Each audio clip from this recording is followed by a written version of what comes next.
Los saludo en esta presentación. Mi nombre es Eduardo Prieto.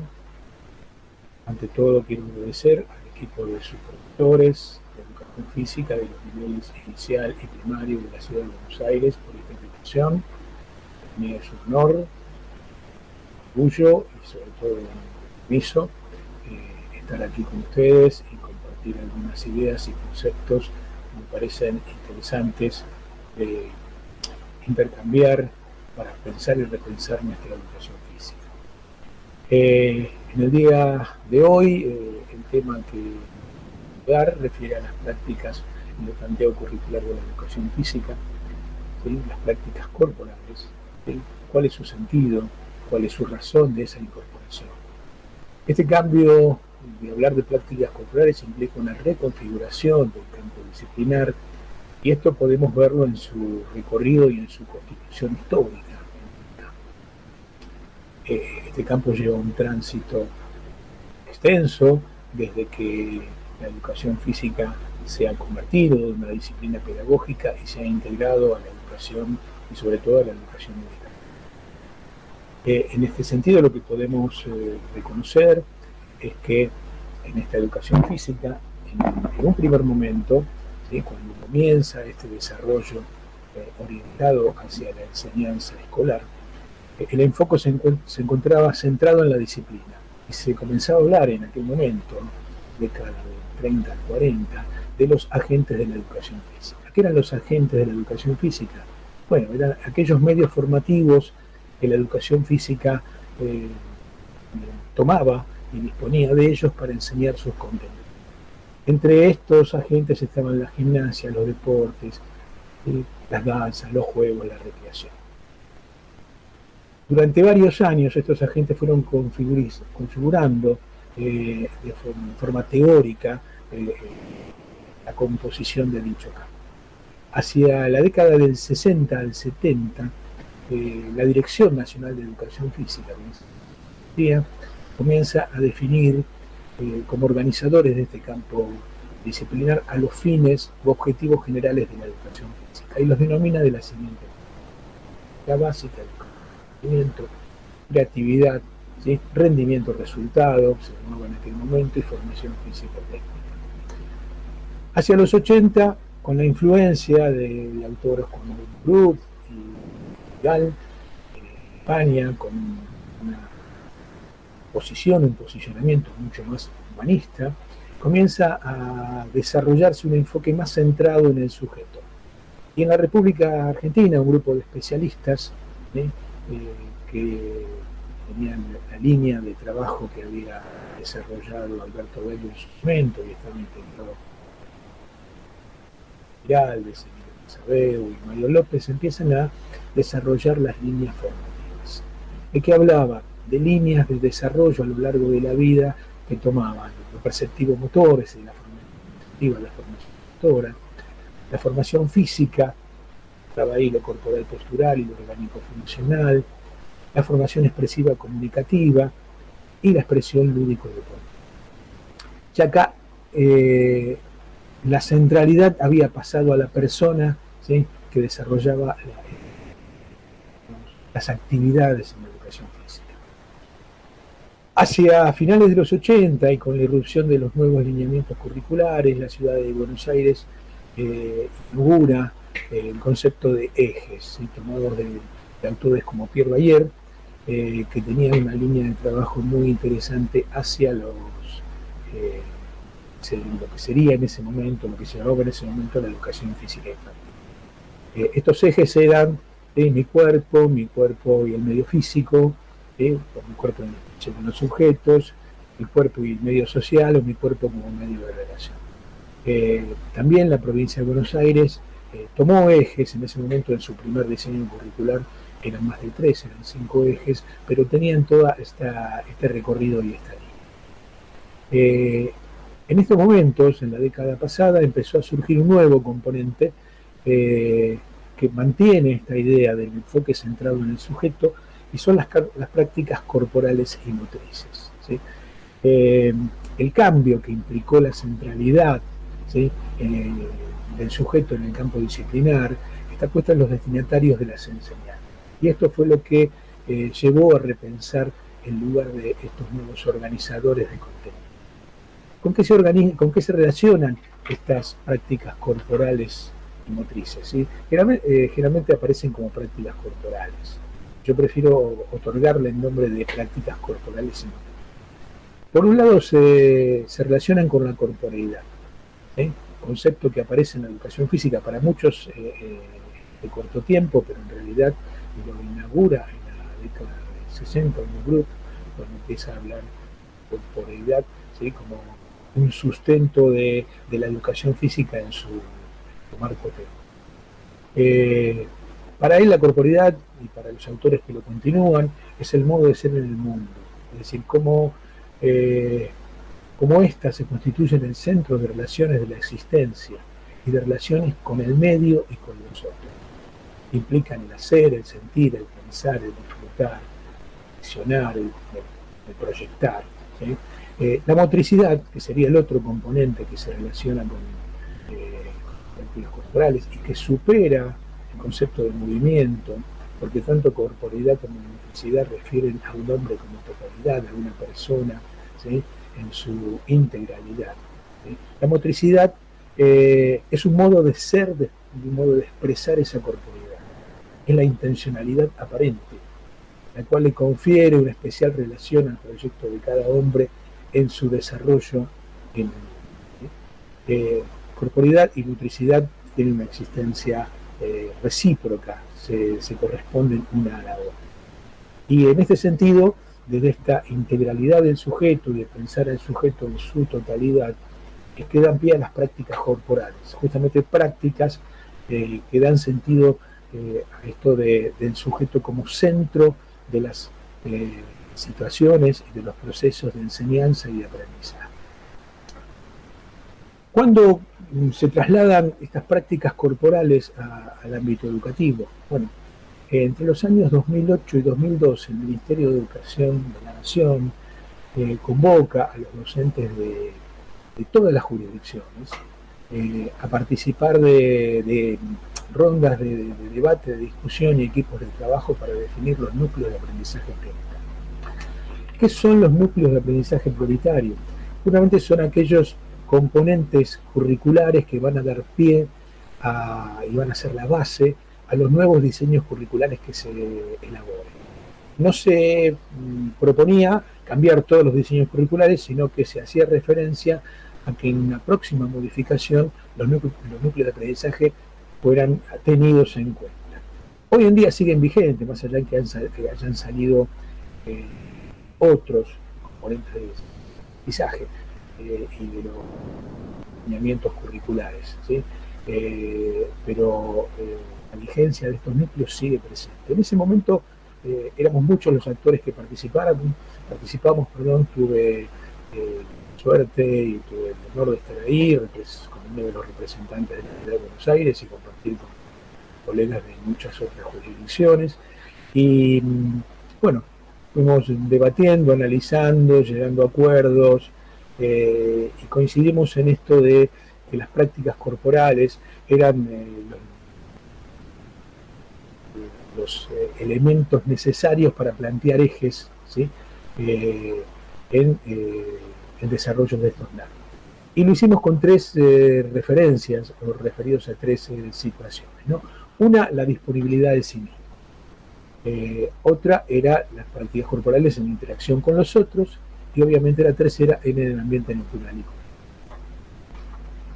Estas prácticas corporales fueron adoptadas progresivamente por los nuevos diseños curriculares y en la educación física de la ciudad, la organización de las prácticas corporales se establecen en 5 grandes agrupaciones, ¿sí?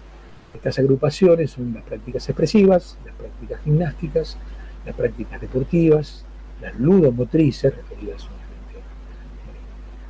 a los juegos motores y sociomotores, y las prácticas corporales en vinculación con el ambiente. Al interior de estas prácticas, ¿sí? Se producen, se desarrollan diferentes variantes de las prácticas, lo que da una interesante riqueza a las posibilidades de enseñanza en el campo de la enseñanza. ¿Qué es lo que ocurre? ¿Por qué esta diagramación y este planteo de diversidad. Porque lo que se debe buscar en términos de enseñanza es una tendencia a un equilibrio, ¿sí? No debería faltar ninguna de estas prácticas. No decimos que tienen que estar exactamente en las mismas proporciones todas, pero sí que los estudiantes deberían pasar por experiencias que les permitan, digamos, vivenciar, poner en juego, en valor y acreditar elementos y algunas de estas prácticas para su desarrollo corporal y motriz y por ende para la construcción de la disponibilidad corporal y motriz de la que hablamos en los lineamientos curriculares. ¿Qué es lo que ocurre aquí con la educación física? Bueno, acá sucede algo muy interesante. A estas prácticas, podríamos decir, tradicionales y propias de la educación física, que se vinculan obviamente con los agentes que presentamos inicialmente, se le van agregando nuevas prácticas. Nuevas prácticas corporales que se caracterizan por lo novedosas, por lo originales, ¿sí? Por lo disruptivas, en proponer otras cuestiones en esto de vivir, ¿sí? Y experimentar y experienciar el cuerpo en movimiento. Entonces tenemos acá las danzas populares y de diversas culturas, los juegos tradicionales, los juegos y deportes alternativos, las habilidades circenses, el parkour, el salto con cuerda, el rope skipping, ¿sí? Las actividades deportivas en la naturaleza, los juegos de los pueblos originarios y de diversas culturas, son algunas de las diversas prácticas que han entrado en juego en el último tiempo en la educación física. En este sentido podemos decir, primero, que esto no terminó aquí, van a seguir agregándose prácticas en la educación física y van a seguir incorporándose. Esto le otorga una complejidad especial al área, porque es muy difícil que un individuo pueda abordar todas estas experiencias en su proceso de formación profesional. Sí va a tener saberes de algunas de ellas, de cada una de ellas, con más profundidad en unas que en otras, pero es muy difícil adentrarse con profundidad en todas ellas. Yo siempre sostengo, ¿no? Como que el campo disciplinar se ha constituido como la corteza terrestre, en base a una serie de plegamientos y sedimentos que se han ido produciendo, unos e incorporando otros, formando ciertos estratos geológicos, ¿sí? El campo disciplinar de la educación física empezó siendo el campo de la gimnasia, ¿sí? Podemos ser la gimnasia para la formación corporal, después irrumpió fuertemente el deporte, después aparecieron otras prácticas que tenían que ver con presión corporal, la educación física en la infancia, nuevos juegos deportivos, experiencias lúdicas de diferente tipo, y fueron agregándose sobre estas unas y otras prácticas que fueron conformando la complejidad de este campo. Si nosotros vemos en un terreno que haya un corte en el terreno, o vemos los bordes de un río como un río caudaloso ha ido comiendo el lecho en su pared lateral y quedan expuestos diferentes mantos, ¿sí? De distintos colores que muestran distintas etapas de la constitución de ese terreno, podemos decir que en la educación física sucede algo parecido.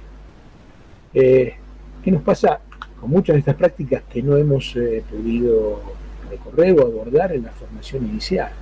Bueno, hay cambios muy interesantes.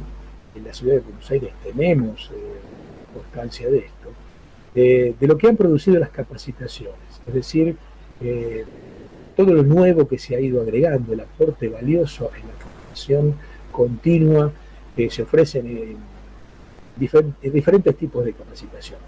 Pero sobre todo hay un organismo que es propio del gobierno de la ciudad, que la capacitación es pública y gratuita, y ahí se han desarrollado diversas experiencias con muchas, y podría decir todas de estas prácticas que están acá alrededor, ¿sí? Del óvalo rosa que dice prácticas corporales y motrices que se incorporaron al campo disciplinario. Entre ellas podemos señalar como un ejemplo los juegos y deportes alternativos, que hace unos años eran conocidos y que con una extensa e intensa producción desde la capacitación permitieron desarrollar experiencias valiosas en al interior de las instituciones, pero además entre distintas instituciones, correlaciones con otras prácticas deportivas, porque los componentes de las estructuras funcionales de los deportes y juegos alternativos no difieren de los componentes y estructuras funcionales de los juegos y deportes estándares ya conocidos. Entonces desde ahí poder hacer una equivalencia, un parangón y una comparación entre unos deportes y otros. Llevar esto a distintos eventos que nos permitan superar la competencia o la concepción de prácticas para varones y prácticas para mujeres. No digo anular la competencia, sino no centrar la competencia en la rivalidad, sino en el otro como compañero de juego que me propone o me ofrece problemas para que yo supere esas situaciones y continúe mi construcción en el campo de la educación física. Debemos, digamos, avanzar hacia la posibilidad de desarrollar propuestas innovadoras que superen estas prácticas tradicionales. Hay una experiencia muy interesante que el básquetbol infantil, el mini básquetbol, lo desarrolló desde hace años, lo viene desarrollando desde hace años, que son las organizaciones tipo Jamboree. Y el Jamboree es una forma de competición donde los grupos, los equipos que participan de esa competencia están conformados por jugadores de distintas instituciones. Entonces los chicos ahí se integran, digamos, no con sus compañeros ya con los que conviven por ahí todo un año de práctica, o varios años de práctica, sino con chicos de otras escuelas, de otros institutos, de otros clubes, en el caso del deporte competitivo, y se establecen otros lazos, otras posibilidades de integración que son muy interesantes y que es necesario tener en cuenta. Además de esto, tenemos una experiencia más que interesante en la ciudad de Buenos Aires que tiene que ver con en la escuela primaria, con las escuelas intensificadas en educación física. Y en la educación secundaria, con las escuelas secundarias con orientación en la educación física. Estas escuelas cuentan con una mayor carga horaria para desarrollar los contenidos de la educación física. Y si bien no todos tenemos la suerte de trabajar en estas escuelas, y en la escuela común ciertas cuestiones se hacen más complejas para abordar una diversidad de prácticas, estas experiencias que estos colegas llevan adelante, que estas instituciones desarrollan, considero que es un espejo en el cual podemos buscar estar reflejados y considerar otras posibilidades de desarrollar prácticas corporales al interior de las escuelas.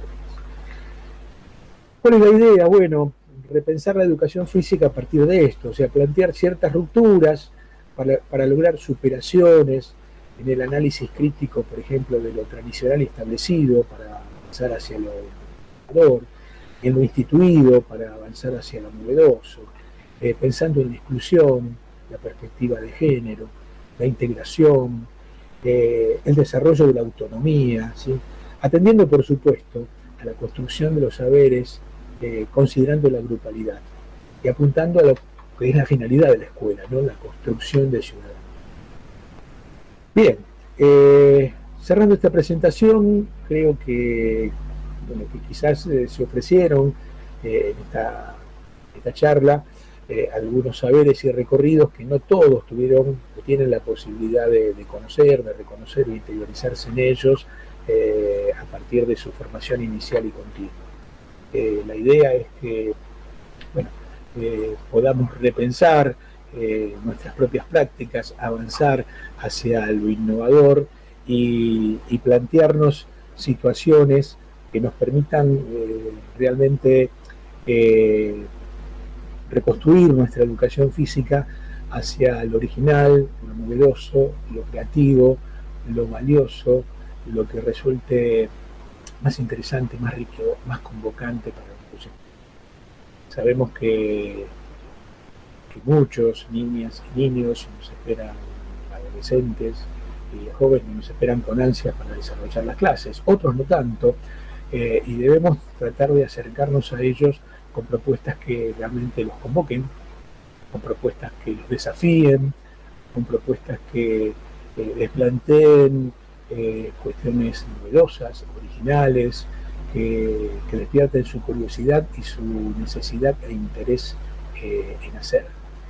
y desde ahí, bueno, el desafío es para todos nosotros. Bien, hasta aquí he llegado. Espero haber aportado alguna idea que resulte novedosa o que resulte significativa para ese repensar la educación física y repensar las clases de educación física. Mi interés tan corto tiempo se apuntaba solamente a esto, se dirigía solamente a esto.